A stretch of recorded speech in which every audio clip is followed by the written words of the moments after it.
Осень пришла. 1 ноября. Теперь уже точно осень. Решил выйти поработать в сад. А тут мелкий дождь идет.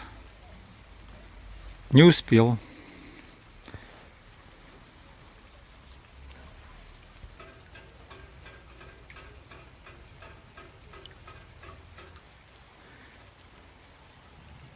Вот так выглядит осенний сад.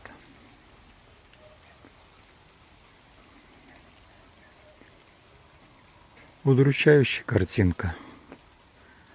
Летом, конечно, лучше.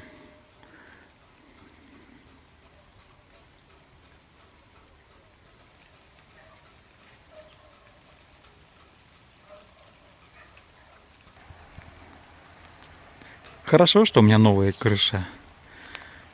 Вроде бы полметра свес. Доски сухие. И можно стоять самому под крышей. Эти березки желтенькие листочки. Осень пришла.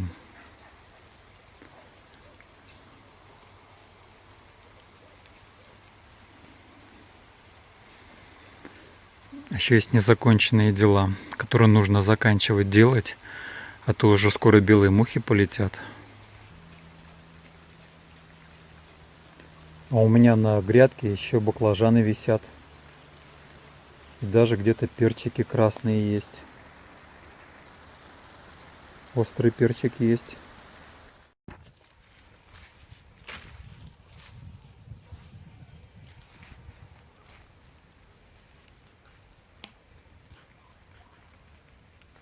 Минутная пауза. Дождь прекратился. И мы с Аллочкой, которая за камерой находится, выскочили собирать орехи. Тот, кто смотрит мой канал регулярно, видел тот прикольный ролик, как я на стремянке залезал на дерево и срывал оттуда в скорлупе в зеленые орешки. Много было веселых комментариев, но мы учимся. Теперь мы на деревья не залезаем, и мы собираем орехи с нашего огорода. Вот буквально 5 минут, и орешки у нас уже в ведерочке. А так как у нас орешник находится на разных углах огорода, мы сейчас сходим к молодому орешнику и посмотрим, что там после дождя. Так что, ребята, пойдемте вместе с нами собирать орехи. 4 дня дождь, и еще 2 дня обещают дождь. А как же в огороде-то работать? Даже сапоги не помогают. Если зайти на наш виноградник, то там можно и остаться, потому что земля вся мокрая и рыхлая. Ну вот наш орешник, самый молодой. Ну что, надо посмотреть, что у нас здесь. Орех, ты где? А где орехи? Ну, я вчера собирала же. Вот.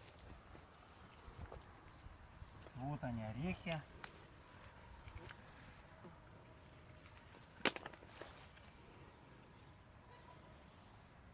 Черные не имеет смысла брать.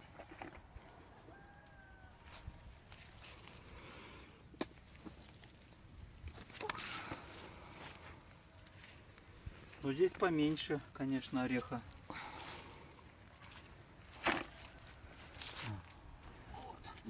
Все, Аллочка уже собрала. Но мы уже знаем, что если поднимать вот такой орех, который черный, вот видите, и потом его вскрыть, то зерно в нем тоже будет черное. Это не самый лучший вариант. А вот светлые орешки, ну, там что-то может быть интересное. И этот орех молодой, и сами орешки тоже маленькие.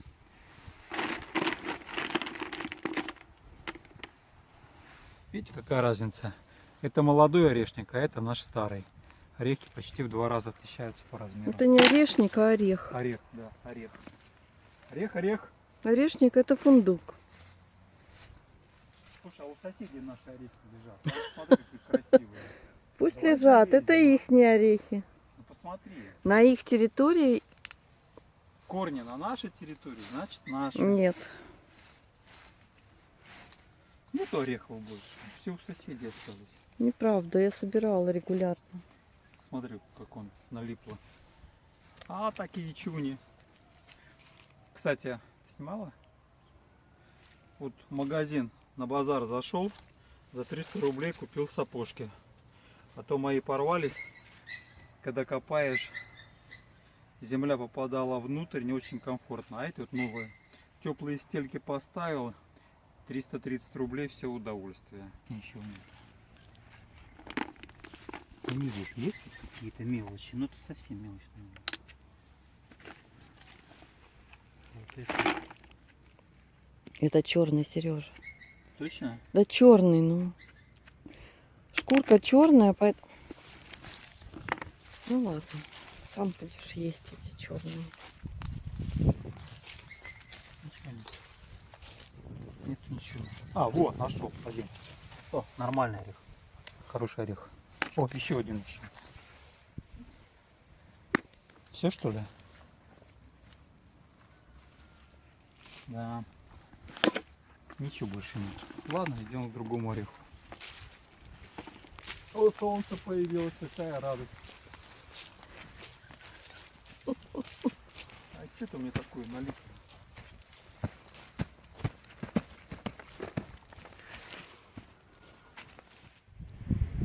Вчера вечером решил, что надо уже все-таки закрепить агроволокно на молодой клубнике. Оно у меня крепилось вот такими кирпичами, да, а я решил взять вот такие грибочки пластмассовые, то что пенопласт и утеплитель крепится к стене, и через каждый метр поставил их. Там глубина где-то 16 сантиметров этих, очень хорошо они входили. И вот так вот замечательно все я поставил. А кирпичи остались как метки, где у меня кончаются или заканчиваются сорт клубники. Ну, такая отметочка хитрая была у меня. Очень прилично все держится. Можно, конечно, было купить и металлические такие скобы. Вот, но я думаю, что пластмасса лучше. Небольшой перерыв у дождика набирает силы. И я сразу выскакиваю в поле, чтобы успеть хоть что-то сделать. День короткий, осенний.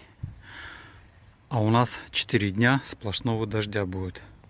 А мне вот эту вот полянку 25 на 3 метра надо подготовить под посадку малины. А там еще кусты баклажана, перчики. Все это надо выкопать, корешочки убрать. Но мне помогут вилы, тачка и мужская сила. Бог мне в помощь. Блин, опять дождь начинается. Ёшкин кот. Получил сообщение о том, что мой заказ из питомника только что пришел на пункт доставки Крымск, Боксбери. И нужно забрать саженцы. Вот 3 ноября сегодня.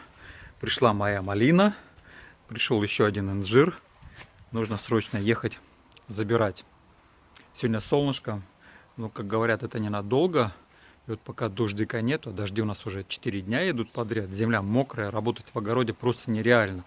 А мне нужно еще посадить пару деревьев и малина. И это будет, наверное, последнее. Хотя вот у нас там на лесенке это детский садик. То, что мы из чубуков вырастили, саженцы там и инжиры, и гранаты, все это тоже нужно посадить. Ноябрь, время посадки. Ну ладно, поехал за посылкой. В России объявлен масочный режим. Нужно в общественных местах быть в маске защитной. Поэтому я вот в маске иду на пункт выдачи посылки. Ну, посмотрим, что мне там пришло. На нашем постоянном презентационном месте у нас новая презентация. Распаковка. Я получил, наверное, одну из самых последних посылок в этом сезоне с одного известного интернет-магазина, услугами которого я уже пользовался и был очень доволен. В этой посылке я заказывал саженцы малины. Здесь должно быть 3 сорта малины по 5 штук, инжир и гранат. Гранат специально для Аллочки. Итак, распаковка.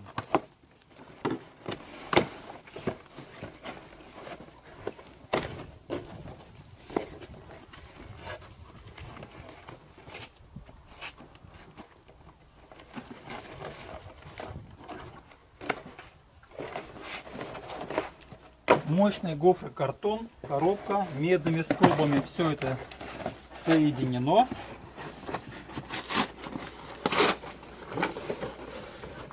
И вот в таком состоянии пришли саженцы.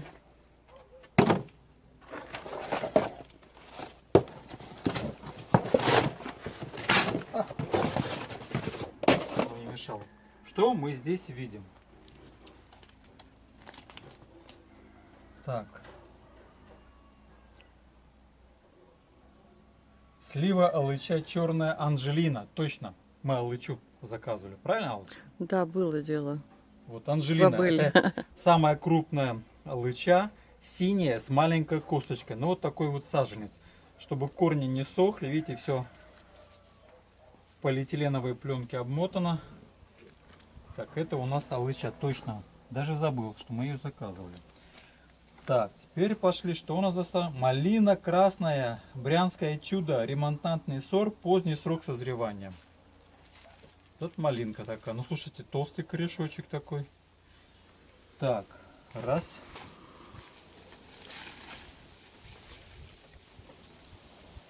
Малиное дерево красное Таруса. Вообще, Тарусу заказывал, надо же, уже не помню. Так, Таруса.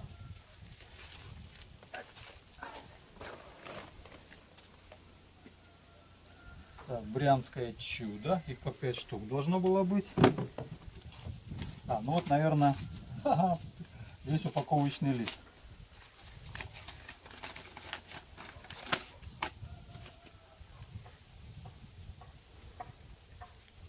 Да, все правильно. Малиновое дерево красное Таруса, ремонтантный сорт раннего срока созревания. Брянское чудо. Малина красная, ремонтантный сорт позднего срока созревания. И малиновое дерево красная галактика, ремонтантный сорт среднего срока созревания. Точно, я хотел, чтобы малина была у меня 3 сроков созревания. Вот как я начал с мая месяца малину кушать, так вот до ноября месяца и она и росла бы у меня. Поэтому у меня 3 разных срока созревания.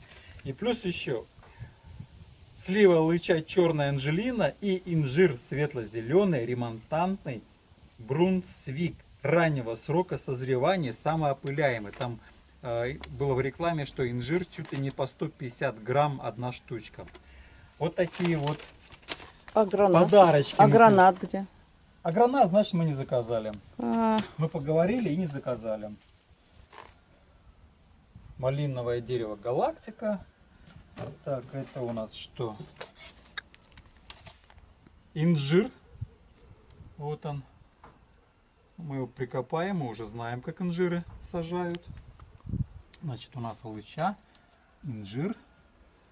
Так, и здесь брянское чудо. Ну, брянское чудо меня радует. Такие мощные саженцы такие. Я думаю, что на будущий год уже и урожай пойдет у него. Брянское чудо. Брянское чудо. Слушайте, мощные такие. Так, это у нас брянское чудо 3. Ну что, каждый корешок отдельно упакован.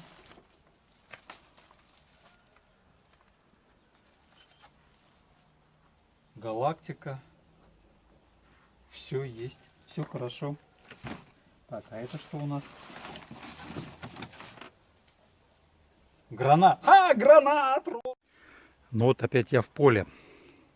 Презентацию по саженцам вы уже видели.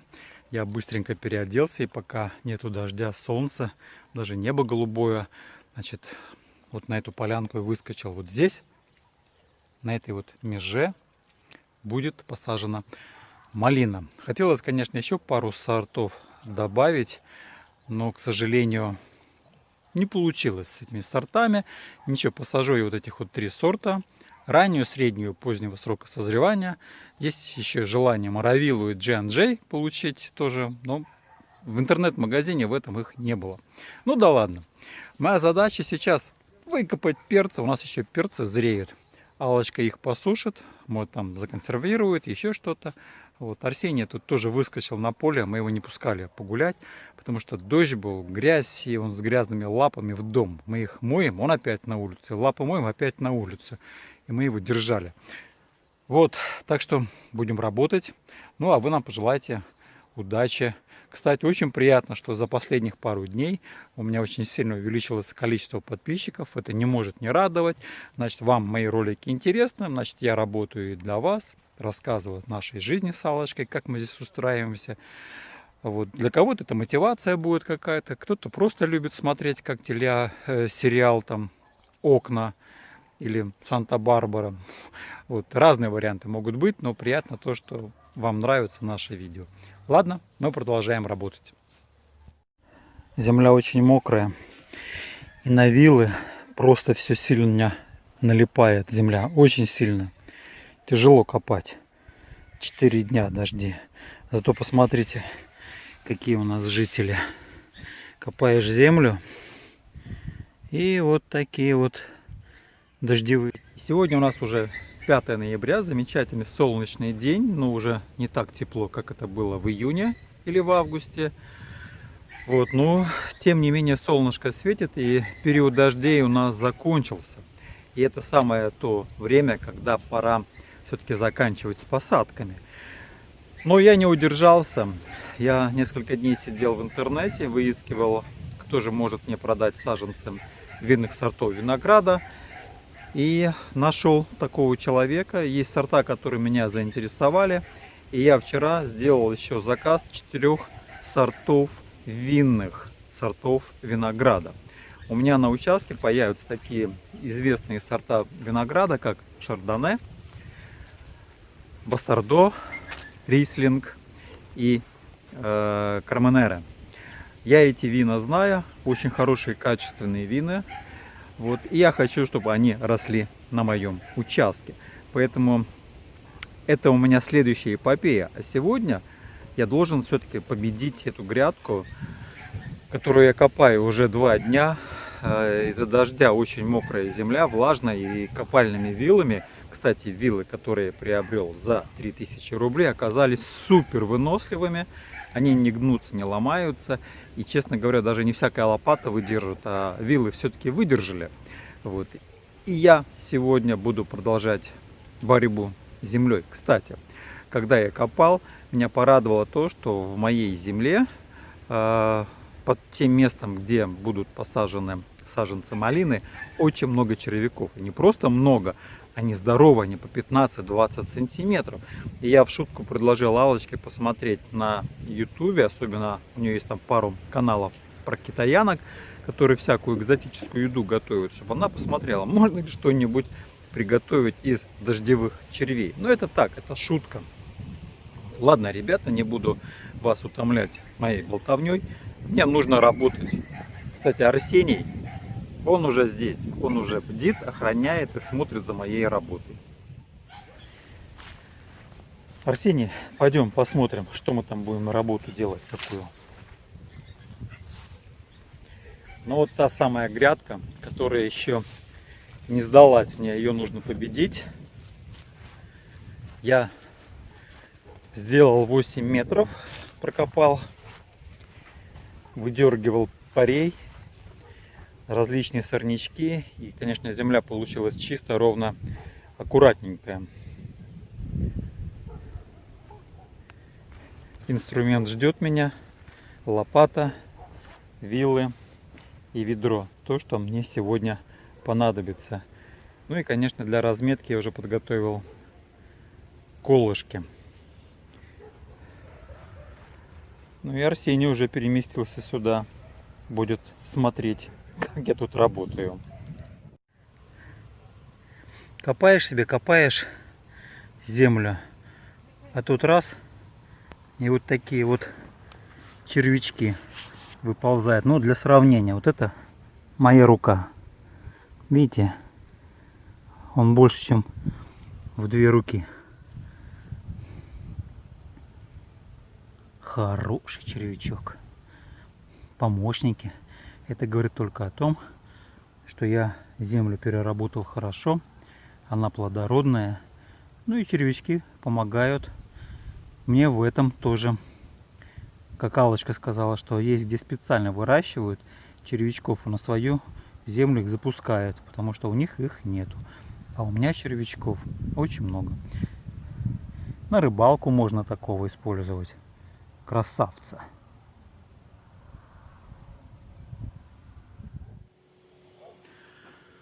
День подходит к концу.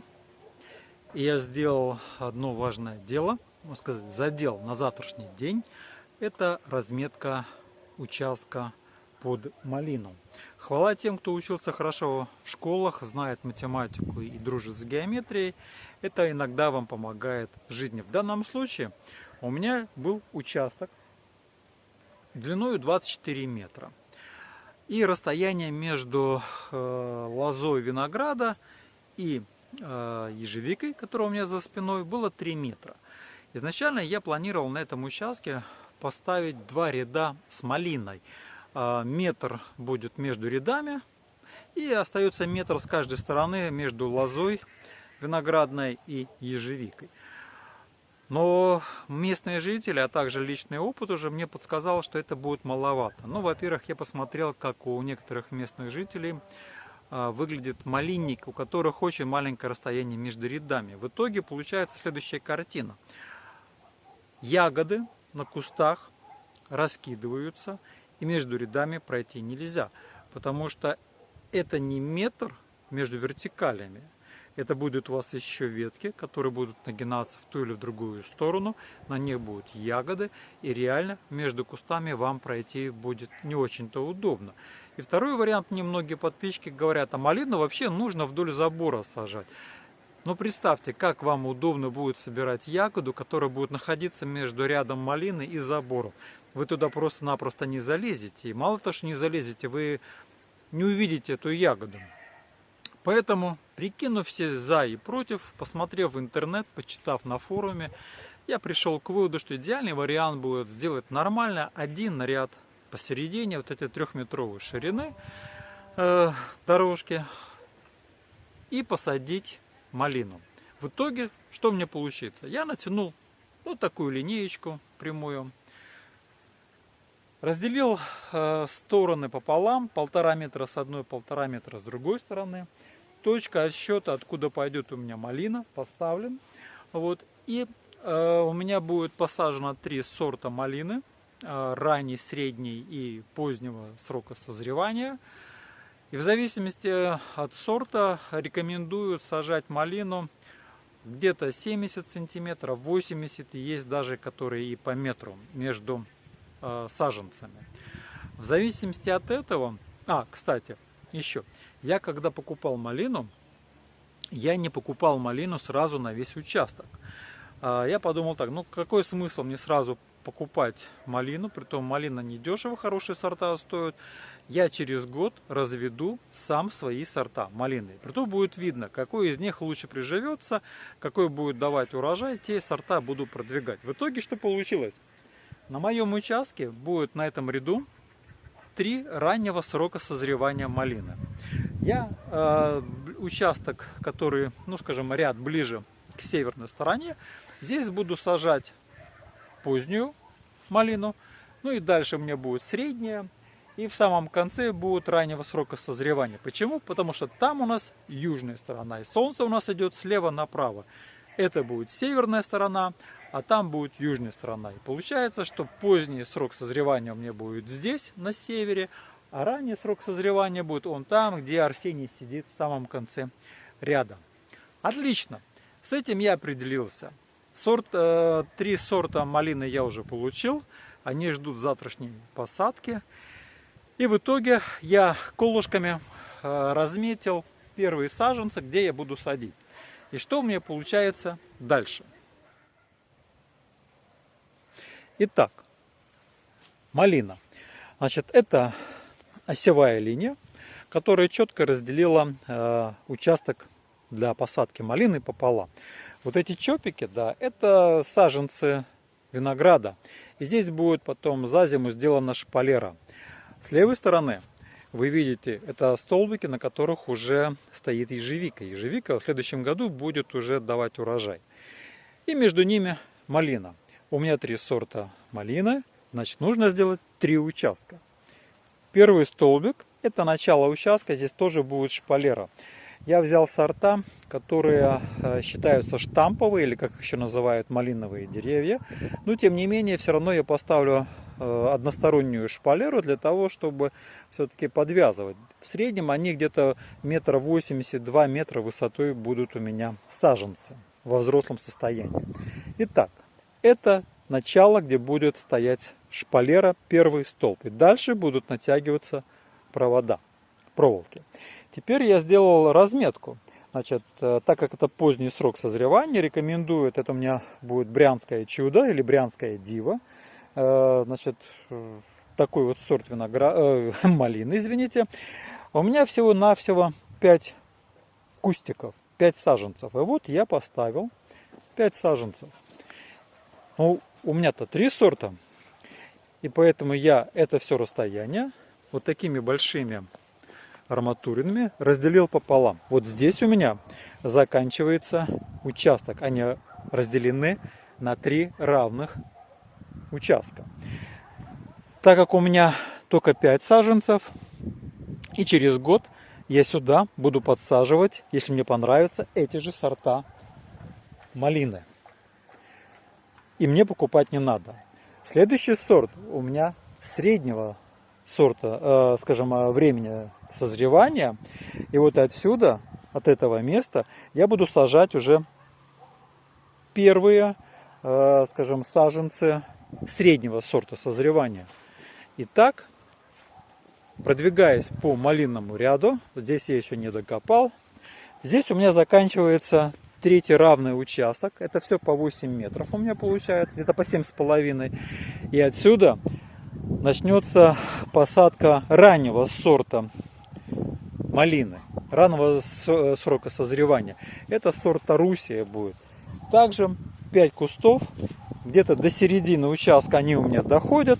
И дальше, если мне понравится, есть возможность подсаживать малину.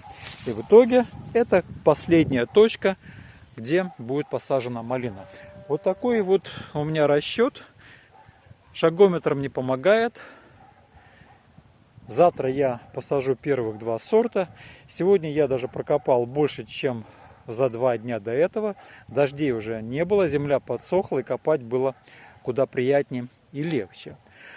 Ну а за зиму я сделаю здесь шпалеры. И у меня будет ежевика вместе с малиной под затенением. Будет сверху сеточка такая, чтобы ягода не выгорала. Местные жители уже сказали, что если нету затенения, то ягода подсохнет, потеряет товарный вид, и вообще вы можете не дождаться урожая. Поэтому все это будет малина и ежевика под затенениями. Ну вот так вот получается у меня, ребята, с малиной. Все четко просчитано, замечательно, очень хорошая вещь, шагометр этот метровый, раз-два, не надо с рулеткой бегать. Вот. Ну и, конечно, еще лишний раз скажу, что вот эти вилы, которые я приобрел, копают они, конечно, как бульдозер, просто нормально, очень отлично, доволен я. Все, земля рыхлая, червяков много, завтра начну сажать, а сейчас я пойду монтировать ролик, который я сегодня снял специально для вас и для похождения. Центр занятости Крымского района, или в простонародье биржа труда. Все, ребята, ставьте лайки, дергайте за колокольчик, стучите в бубен. Это был с вами я, Сергей Гуд, команда Викинг Лайк. Мира и добра вам. Счастливо.